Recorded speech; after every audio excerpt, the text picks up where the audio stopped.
Welcome to the Underground, the Steel City Underground, a Pittsburgh Steelers podcast made by fans like you, for fans like you. Now, here's your host, Joe Kuzma. Hello, everyone, and welcome to another edition of the Steel City Underground podcast. I am your host, Joe Kuzma, and it's Ravens week. Ladies and gentlemen, this is the preview of the Pittsburgh Steelers and Baltimore Ravens happening in Baltimore at M&T Bank Stadium this upcoming Sunday. And it's, as I mentioned in the last episode, looks like an uphill battle. A lot of things on paper that don't look good for the Pittsburgh Steelers. They entered the week as a 3-point underdog to the Baltimore Ravens. A lot of people weren't sure if Ben Roethlisberger or Landry Jones was going to make the start. Appears Ben has been practicing. According to KDKA News out of Pittsburgh, they have indicated that Ben will start on Sunday. If that be the case, and I had mentioned that Ben has had his woes. The Steelers have had their woes as of late.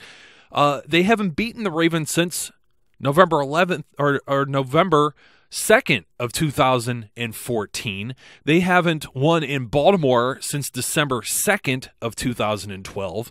And Ben Roethlisberger has not won in Baltimore since December 5th, 2010. It's a long drought of not beating the Ravens and not beating the Ravens at Baltimore, and I believe it's going to come to an end this Sunday. And I'm not just blowing smoke here. Steelers had a bye. Steelers are getting healthy. Baltimore Ravens also attempting to get healthy. I'll cover that in a second. But last 3 times the Steelers have played the Baltimore Ravens, they have lost. The last 3 times they've played the Baltimore Ravens, they have not had one of the following on the field: either Ben Roethlisberger or Le'Veon Bell. You go back to the playoff game that was played in Heinz Field 2 seasons ago. Steelers had to sign Ben Tate out of nowhere's land. He was playing for Cleveland. Hasn't been in the league since, to my knowledge anyway. Was just absolutely terrible. No Le'Veon Bell in that game. Huge difference. No Le'Veon Bell in the last game as well that they dropped by 3 points in Baltimore. And no Le'Veon Bell, a Le'Veon Bell, but no Ben Roethlisberger. When they lost at home, they had Michael Vick last year. Probably should have won that game and lost in OT. So these games have been close. Now they lost 30-17 at home. A little bit of a swing here and there. And Ben even got knocked out of that game and then threw a pick, if you happen to recall there too. The last time they had all 3 of these guys together, Roethlisberger goes for 340 yards and 6 touchdowns. Yeah, that's at Heinz Field. And then prior to that, there were some losses. There was the Thanksgiving Day loss with the infamous Mike Tomlin nearly getting in the way of Jacoby Jones' deal. And we had some bad games in Baltimore. Do you know what? I don't think this is a good Baltimore Ravens football team to begin with. I know the numbers don't dictate that this may still be a rivalry, but the Ravens have had the luxury of playing a lot of backup QBs against the Steelers, and Ben still has a winning record against Baltimore. What did I say, 9-6, something like that. So I have some predictions to make. I made some bold predictions over on SteelCityUnderground.com. I know we're going on the road. Mike Tomlin has not been strong against sub-500 teams, losing teams. None of that matters because you're going to have the killer bees together. And I think Lev Bell goes for over 150 all-purpose yards. He may even go for 200. I didn't want to go that bold, but 150 is the baseline. This is a division game. These are usually tight games. We're going to see if the Steelers get it together. Haven't been particularly strong on offense or defense, but then again, neither have the Ravens. Ravens have been giving up big plays on defense, and the Ravens fired their offensive coordinator, Mark Trestman. How many coordinators has Joe Flacco had over the last 4 or 5 years? I think he's had one in every single year. You go back, they fired Cameron Clear the one year. Or not Cameron Clear, I can't remember his name now. Cameron Clear was a tight end, I'm sorry. Who got in trouble? Former Steeler. Barely a Steeler practice squad guy. Anyway, I digress. Cam Cameron, that was his name, the former offensive coordinator there. Mark Trestman just fired. Gary Kubiak left and took the Denver job. They're changing guys out all the time.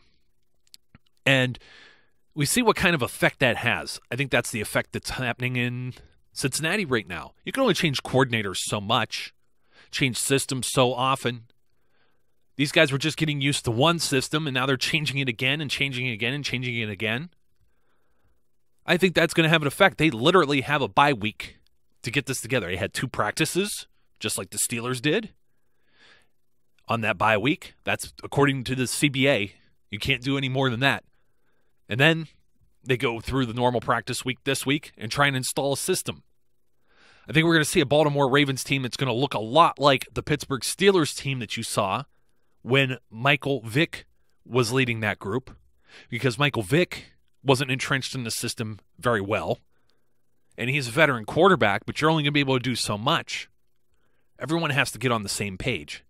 And with these players having been hurt too, Steve Smith Sr.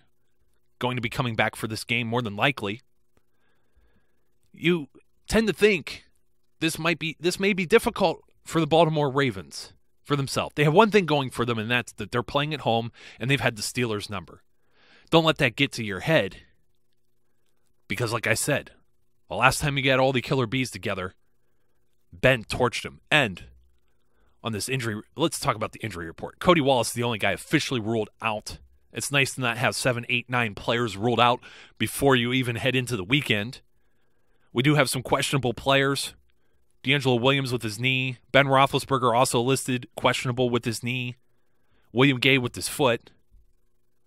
So there's no more probable, and then they're definitely not listed as doubtful. So they're limited in practice, but apparently William Gay said it was not injury related as to why he didn't practice on Friday. And Artie Burns confirms that Gay will play. A lot to be made that Artie Burns is starting in his first game, but this is a personnel grouping type deal. Sean Davis is kind of reverted from that whole corner extra safety thing that the Steelers were doing, especially now Rob Golden is back to full strength as well. So Sean Davis is his backup now, and it looks like Artie Burns is going to be playing on the outside, Ross Cockrell on the other side. So they're technically the starters, quotes in the air, because the Steelers, 60% or so of the time, aren't in their base 3-4 defense to begin with. They barely play it anymore. Part of the problem with rushing the quarterback and trying to get to the passer, getting those sacks.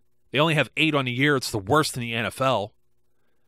I think we're going to see a change. I think we're going to see that change this week. Cam Hayward being back is huge. Ryan Shazier also healthy, huge. So who's your liability here? Really, it's only Artie Burns. And I'm not going to give Steve Smith Steve Smith, I think, I give more credit, but he's hampered by injury. We really don't know what's going to go on with him. But Mike Wallace, I don't like giving Mike Wallace any type of credit whatsoever. Now, Tomlin's going to say, hey, he's doing a lot of things that he wasn't doing before and all these other things, and I don't know. I'm not necessarily going to buy that. I'm not going to buy that a lot of people say the one-trick pony. I think he's a one-trick pony. I said the other day in an article, I like Darius Hayward-Bay a lot more than I like Mike Wallace. I said I would take Darius Hayward-Bay every day of the week and twice on Sunday over Mike Wallace. They have the same amount of touchdowns. Darius Hayward-Bay has about 80% less touches on the football. So Darius Hayward-Bay is scoring. Mike Wallace is scoring, but not as much. I don't know. Joe Flacco, I said in my predictions too, they love to throw this ball down the field, throw up a prayer, jump ball if you're a loose ball drill, basketball guy like me. Just lob it down the court. Doesn't matter if it's catchable or not. They're going to hope that maybe they could play on the inexperience of Artie Burns or on a young guy even like Ross Cockrell and hope that they commit a penalty. Quotations, fingers up in the air again. Baltimore Ravens were the best at doing this for like 5 seasons. No matter how many offensive coordinators they had. Flacco has an arm. He could throw down the field. I don't know that he's as accurate as Big Ben throwing down the field. I dare say that. I don't think so. I think it's just that they know they could draw a penalty and they could just march down the field. However they win, it doesn't matter. We've seen that. We saw that in the Super Bowl when they played San Francisco. The two Harbaughs try to outsmart each other. They don't care how they do it. Take the ball, run to the back of the end zone, blah, blah, blah. They don't care. They really don't care. Just as long as they get that W. Doesn't matter how ugly it is. You see Belichick do the same stuff. Any way you can find your way around the rules, they'll attempt it. So, we're going to see. I don't know what's going on with D'Angelo Williams. Last time the Steelers played the Ravens, D'Angelo went for 100 rushing. I think he could still run on the Ravens. I think Lev Bell is a special talent. I think having Sammy Coates back now, said he'll wear a glove on his hand, but he's back to full health too. I think that's huge. And we're going to have to wait and see if the Steelers make a roster move and decide to place Ladarius Green on this roster and have him active for this week. I'm not counting on that. It was in my bold predictions that he would score a touchdown if he's active. I'm going to stand by that, but I'm not counting on him playing. If he's active, I guarantee you there are some plays, there's something in the game plan for him. Because they won't just activate him just for the sake of activating him. This is not that type of game. You got to go into Baltimore on the road, and you have to win and maintain that lead in the AFC North. You need that head-to-head with your division opponents and a conference opponent. You definitely need to win within your division for sure. And I think this team needs confidence on the road, and it'll be huge. This would be a nice big game. If everybody could stay healthy, particularly Ben. I think Ben said he was still in pain earlier this week. I think he's still going to be in a little bit of pain. This guy plays through all kind of stuff. Hadn't been necessarily the sharpest, but has had a great year to this point. I think he's still 8th in touchdowns despite missing a game. And this Baltimore Ravens defense can be scored on. The Steelers can be scored on too, but they've shown flashes of not giving up points. And we all know that the Ravens have a field goal kicker that can hit it from wherever in that stadium.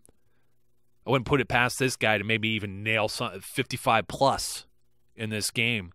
But they may have to march him out there 4 or 5 times. I don't think Terrence West is a threat. The Steelers had been exposed previously with running the football, and I think a lot of that was Cam Hayward. We're going to see if we're right. We're going to have Shazier out there as well. C.J. Mosley may not play in this game. We see Elvis Dumerville will be out. That's a huge blow to them. Terrell Suggs is getting up there in age as well. He's still a force, but he's also banged up. Crockett Gilmore's out. So that's one less tight end that the Steelers have to contend with. Not that I think he is that high up on the depth chart. So Dennis Pitta among, who's the other guy that got Max Williams. I can still do some damage. Tight ends always do damage to the Steelers' D. And like I mentioned, the deep threat. But running the football, I think a lot of that had to do with Cam Hayward. I think a lot of that had to do with the Miami Dolphins having a solid offensive line and getting all their guys back together. We've seen what they've done the last couple games. That Jay Ajayi didn't just do it to the Steelers, so I don't think it's all panic mode there. Now, let me tell you, they didn't necessarily stop LeGarrette Blount, but game plan changes when you're up 2 scores like the New England Patriots. They're going to play smart and do whatever they can to win. And they were playing a chess match, like I said, trying to get Lawrence Timmons on and off the field so they could either run or pass. You're going to take advantage of your opponent's weakness. And part of our weakness, we were getting pressure on Brady. Now, the Patriots, maybe not the best offensive line either. I'm not going to say the Baltimore Ravens have a better quarterback or a better offensive line or better weapons around the field. They don't have Gronk. They got some guys that catch some passes like Edelman or Amendola. I don't necessarily know. Maybe Steve Smith's in that category. I don't know that Mike Wallace is that route runner like that. I do think there is some advantages here for the Pittsburgh Steelers that they can take advantage of. And we'll see. We're going to see just what happens if they can turn this around. I do think they could get 3 or 4 sacks. The last time these two teams met up, they only got 1. The previous time when Vic was there as the starter, they got 5 sacks in that game. That game went to overtime. I can't recall if any of those sacks occurred in overtime. I didn't go dig that deep, but just looking at the box scores, they were able to get the Flacco and Sacco put out this little image on Instagram, Seek and Destroy with James Harrison, all-time leader in sacks against the Baltimore Ravens, at least from the Steelers' perspective, the all-time leading Steeler in sacking Ravens quarterbacks. Let's see what he could do this week, too.